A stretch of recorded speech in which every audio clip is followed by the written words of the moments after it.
sobre algunos aspectos que tienen que ver con esta crisis, que es una crisis profunda que va mucho más allá de la salud. Es una crisis integral. Sí. Usted dice en su Tiene que ver última... con la economía, con la salud, con la política, con todo. Sí, dice en su última columna en Perfil algo así como que es la crisis integral más grande de la historia de los seres humanos. Sí, pensemos de alguna manera en lo que dice un colega mío de Perfil. Es la primera guerra mundial que en realidad ha existido. Las otras guerras mundiales involucraron a algunos países. En este lío estamos metidos todos, desde los países más alejados hasta los más grandes, los más chicos. Y lo que es más importante para mí, no, en la crisis económica no están afectados y solamente tienen problemas las grandes empresas. Estamos todos en el lío. El señor que vende panchos en la esquina, el que limpia carros, todos estamos en un lío descomunal en todo el mundo. La mitad de la población mundial ha estado encerrada, está encerrada. La mitad de la población mundial, esto no pasó jamás. Entonces, es un problema que en este momento es gigantesco, pero las consecuencias van a ser descomunales. Yo creo que es indispensable que desde ya pensemos en 2 o 3 consecuencias de este lío. Yo diría que políticamente la primera es que los totalitarismos son siempre malos y joroban todo. Si en China hubiese habido libertad de prensa, libertad de opinión, el virus ya fue descubierto en noviembre, habría trascendido, habrían detenido la cosa en China y en el mundo. ¿Pero qué pasó? Apresaron al médico que después murió, que fue el primero en denunciarlo. Desaparecieron a la médica que después denunció. Porque son regímenes en que no hay libertad de prensa. Parece que la libertad de prensa es un lujo burgués. No, es una condición de vida para la gente. Si no hubiese totalitarismo en China, no habríamos tenido este lío. Y lo mismo pasa en otros lados. Lo de Irán para mí es escalofriante. Fíjense ustedes en las fotos del santuario de Santa Fátima en Qom. Es una costumbre chiita por la que los fieles de esta santa, que es hermana del 8º imán de la dinastía de los chiitas, los fieles lamen las paredes y lamen las puertas, sobre todo, de este templo. Se calcula que diariamente unas 5.000 personas pasan por ahí lamiendo estas puertas y estas paredes uno tras de otro. Y entonces, mejor contaminación que esa, imposible. Le dijo la Organización Mundial de la Salud al Ayatollah Ali Khamenei, que es en realidad quien tiene el poder de ese país, no haga eso, se van a contaminar. Él respondió que en ese local, que es una residencia de Mahoma, no caben virus. Resultado, Irán completamente contaminado, contaminando a los demás países de la región, porque hay chiitas de otros países, yo creo que va a ser muy grave para Líbano, que pasan lamiendo las puertas de Santa Fátima. No puede haber esas irracionalidades. Tenemos que llegar a un mundo con gente más sensata. En general, los líderes de estos mesiánicos, sea Trump, sea López Obrador, sea Bolsonaro, se creen dueños de la verdad. Con una estampita le dicen: párate, virus, y el virus, que desde luego sabe leer, es un especialista en Borges, se asusta y para. Son tonterías. La ciencia existe, hay que usar la ciencia y detener algo que va a tener unas consecuencias, según los economistas. Yo de economía no sé nada, pero según los economistas va a ser una crisis tan grande como la de 1930. Entonces, bueno, estamos en esa catástrofe. Durán, Durán Barba, ¿cómo está? Carolina Moroso lo saluda. Recién pensaba en relación a lo que usted decía, usted hablaba sobre los totalitarismos, pero pensaba que estos tiempos de crisis y de mucha angustia colectiva generalmente o en ocasiones disparan el miedo del resurgimiento de ciertas retracciones nacionalistas, ¿no? Discursos nacionalistas que después sirven de paraguas o de manto para el menoscabo de algunos derechos individuales. ¿Le preocupa esto? Tiene toda la razón. Y es más, ¿qué pasa con el primer ministro de Israel? Por poner un caso, el primer ministro de Hungría. Han asumido plenos poderes. No hay Congreso, no hay nada. Ante la crisis tomaron todos los poderes. También el presidente de Turkmenistán. El problema cuando se toman poderes o se atropellan los derechos por una emergencia es que esos atropellos después permanecen. Pensemos lo que pasó en Estados Unidos con las Torres Gemelas. A propósito del ataque terrorista execrable que recibió Estados Unidos, se aprobaron una serie de leyes para acabar con la privacidad, intervenir los mails, intervenir los correos, etcétera, para luchar en contra del terrorismo por un tiempo. Por un tiempo. Eso se quedó. Entonces, estas medidas que atropellan las libertades, que se toman por un tiempo cuando hay una crisis, a veces se instalan definitivamente y atropellan lo más importante, que es la libertad de pensamiento, la libertad de expresión, en nombre de una emergencia. Entonces hay que tener mucho cuidado en que ese tipo de políticos autoritarios instalen una sociedad autoritaria interviniendo en la vida de la gente. ¿Cuál es su opinión, Jaime, sobre lo que está pasando en la Argentina, ¿no? Empezó a haber cuestionamientos al presidente Alberto Fernández por que tiene mucho poder, esto fue votado por el Congreso, y más allá de la cuestión política también, ¿cómo analiza usted dice que va a tener de consecuencias imprevisibles y que no se sabe cuál va a ser el final? ¿Qué es lo que para usted va a pasar en la Argentina? El grave problema de esta crisis es que no se sabe en qué va a terminar y cuándo va a terminar. No hay una certeza sobre el hecho central, que es que se produzca una vacuna para controlar la epidemia.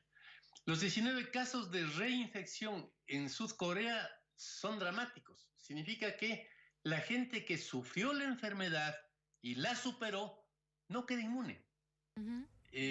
Lo que dicen, sobre todo los centros que están trabajando en esto en Londres, es que aparentemente este virus, además de ser tan contagioso, tiene mutaciones que hacen que cambie y... a ver, el virus que está azotando España no es el mismo que estaba en China. Es parecido, es pariente, pero hay una mutación. Entonces, es importantísimo seguir estudiando las mutaciones del virus español, el virus chino, para encontrar una vacuna. Mientras eso no funcione, no vamos a tener una solución al problema de salud. Y no se sabe cuándo. Entonces, es algo que no se sabe qué profundidad va a tener ni cuánto va a durar en el tiempo. Eso es angustioso para toda sociedad. Ahora, la economía no puede estar parada indefinidamente. No es que haya una disyuntiva economía o salud, pero sí hay contradicciones. Yo estoy asustado con el ablandamiento que hay ahora en Argentina de las medidas de contención de la epidemia. Si vemos cifras que son interesantes, que es la cantidad de infectados que hay por cada millón de habitantes, veamos que en Argentina hay 49 infectados por millón, en Brasil 105, en Perú 234, en Ecuador 427, en Estados Unidos 1.700, en Francia 1.400, en España 3.500. O sea, el éxito de las medidas tomadas en Argentina ha sido descomunal. Es uno de los países que mejor controló la situación por una simple razón, lo hizo temprano. Los demás se han demorado y los que todavía se están demorando, desgraciadamente, son países a los que amo, en los que he vivido, México y Brasil, pueden vivir una catástrofe. El tema es que un país que controla tempranamente el problema hace que se pueda amarrarle al virus antes de que contagie a la gente. Si usted deja que el virus crezca, después pararlo es imposible. Según el Imperial College de Londres, la irresponsabilidad de Bolsonaro podría llevar a que haya 1 millón de muertos en Brasil. 1 millón de muertos.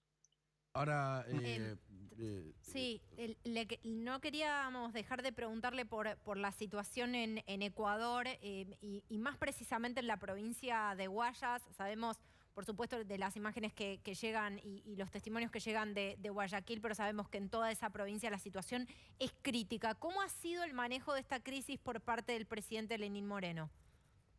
Es importante, además, un elemento con lo que usted me pregunta.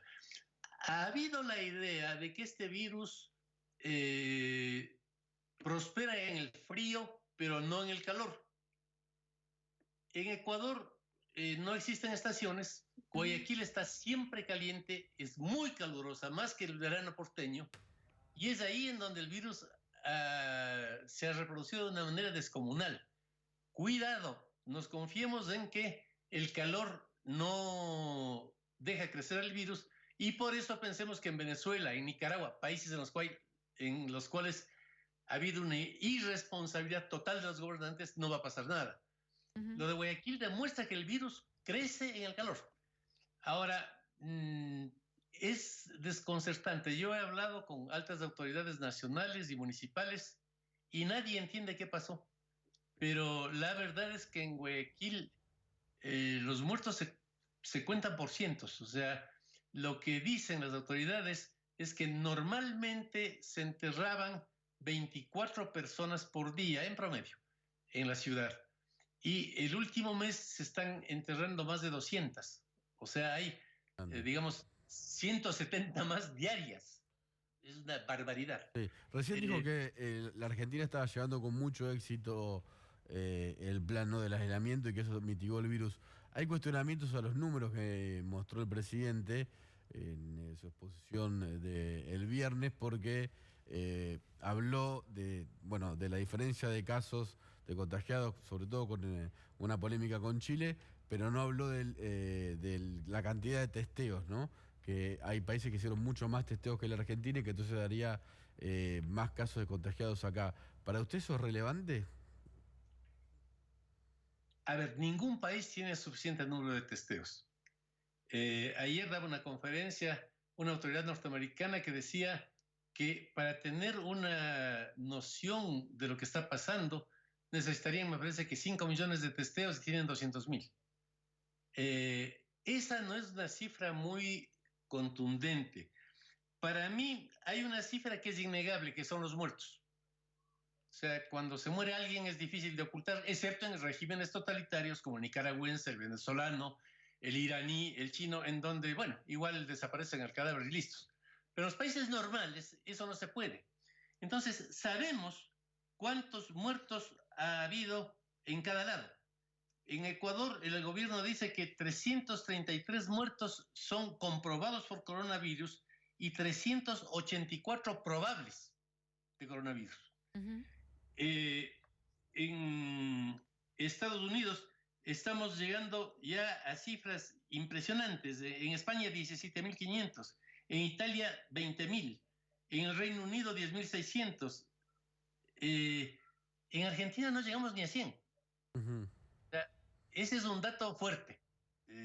Lo de los infectados es difícil de saber porque en ningún país, con la excepción de Islandia, hay suficientes testeos. Islandia sí hizo test a todo el mundo y sabe cuántos hay.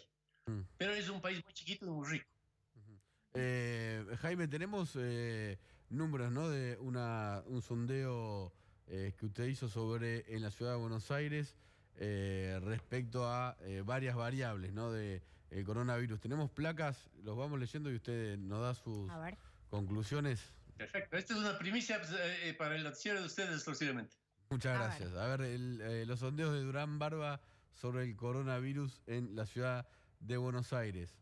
A ver, la pregunta es más grave que lo que transmiten los medios? El 50% considera que sí es más grave, el 16% que es menos grave, el 26% que es igual de grave y un 7% no sabe, no contesta.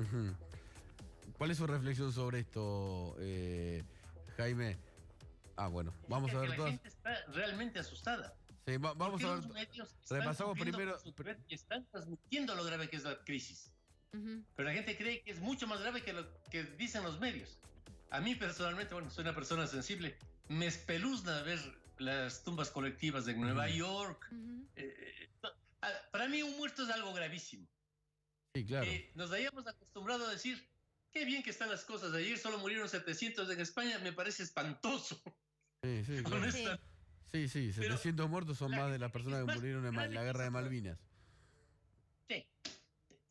Es terrible. O sea, yo tuve una reunión la última semana de febrero con amigos periodistas y les hablé de mi temor de que esta crisis se dé en ese tiempo nadie me dio bolilla, Ujú. porque lo hacía yo, sobre todo basado en el libro de Diamond sobre las pestes. Ujú. Pero después les decía, y mencioné en mi último artículo, en ese momento nunca habríamos supuesto que iban a morir 50 personas con coronavirus. Claro. Ujú. Ahora, ¿por qué la mayoría de los encuestados dicen que es más grave de lo que dicen los medios? Eh, O sea, creen que la cosa es tremendamente grave los encuestados. Pero vamos a ver un par de preguntas más A ver, porque es Sí, las a ver. repasamos. tradición que está en la mente de la gente. Ujú. A ver. Pasamos a la siguiente placa, que es sobre el aislamiento.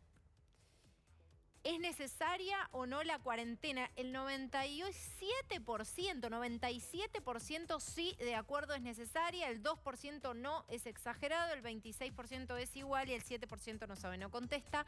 Bueno, aquí es absolutamente Sí. contundente, ¿no? Me parece que en este sentido, no sé cuál es su reflexión al respecto, Jaime, pero me parece que aquí en la Argentina hayamos visto lo que ha sucedido en otros rincones del mundo, las escenas espeluznantes de Italia, me parece que llevó a una toma de conciencia, ¿no? A partir de esas experiencias, de que realmente aquí lo único que hay, no estando la vacuna, es el aislamiento social, ¿no? Sí, y eso es bueno, aunque no surte tanto efecto. Tenemos la misma encuesta realizada en Quito, en donde el 98% dice que es necesaria la cuarentena, en Guayaquil, en que el 96% dice que es necesaria la cuarentena, y en México, en donde el 86% dice que es necesaria la cuarentena. Ujú. Esto se asocia a la subida de imagen de Fernández y de Rodríguez Larreta, que en Argentina son los que encabezaron esa cuarentena, Ujú. Ujú. y la caída descomunal de López Obrador, porque López Obrador en México no pone la cuarentena en rigor y el 80% de la gente quiere la cuarentena Ujú.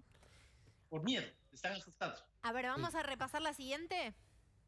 ¿Sí?